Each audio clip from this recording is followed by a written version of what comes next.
ujian. Ingat tuan-tuan, Quran pesan kepada kita, ujian tidak semata datang dalam bentuk bala bencana.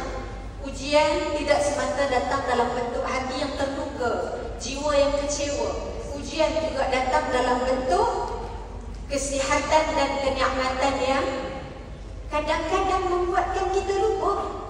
Kerana badan yang sihatlah kita boleh pergi sana sini sampai akhirnya kita tak perasan, kita tak sempat baca Al-Quran. Kerana badan yang sihatlah kita bergerak pergi ke sana sini sampai kita tak sempat solat di awal waktu kerana sibuk kita mengajar dunia.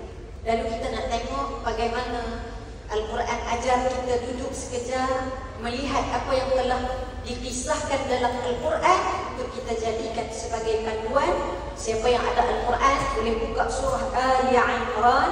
Hari ini kita nak tadabbur 3 ayat bermula daripada ayat 35, 36, 37 sebagai bekalan untuk kita bawa pulang.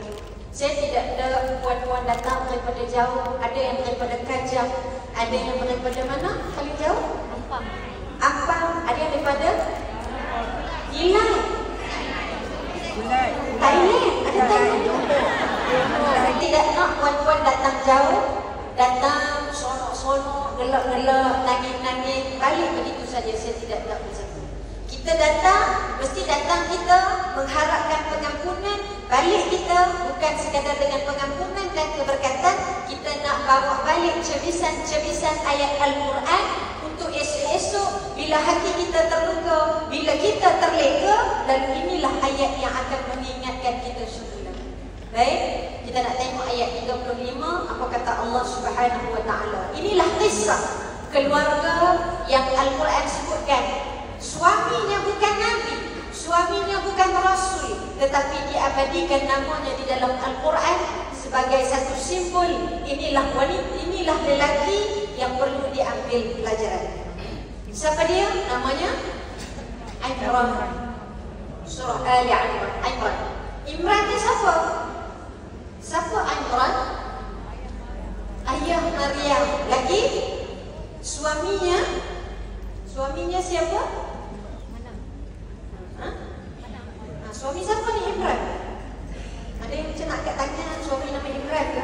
Bukan suami yang dalam Quran ini, Imran ini, isterinya disebutkan namanya Hannah binti Faqud ataupun Faqidah.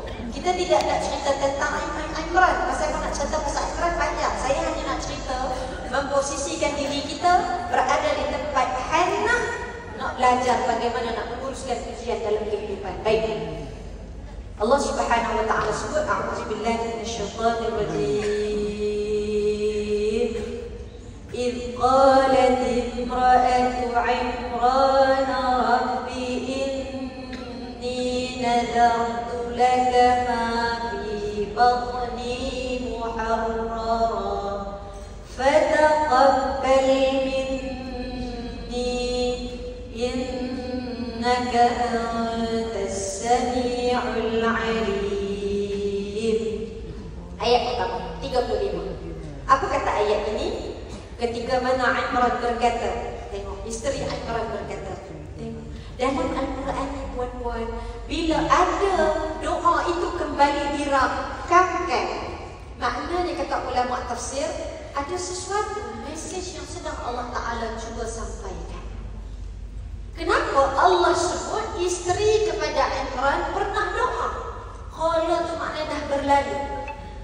Pasal Quran kata ni, tengok ni, orang ni pernah sebut dulu, Quran tak sebut pun. Wa qalat Hannah dak. Maknanya Quran cerita kata apa?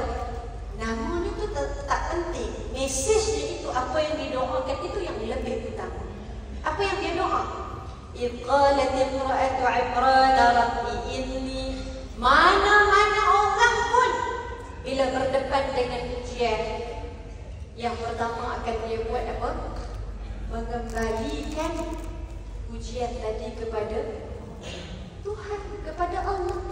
Sebab itu kita hari ini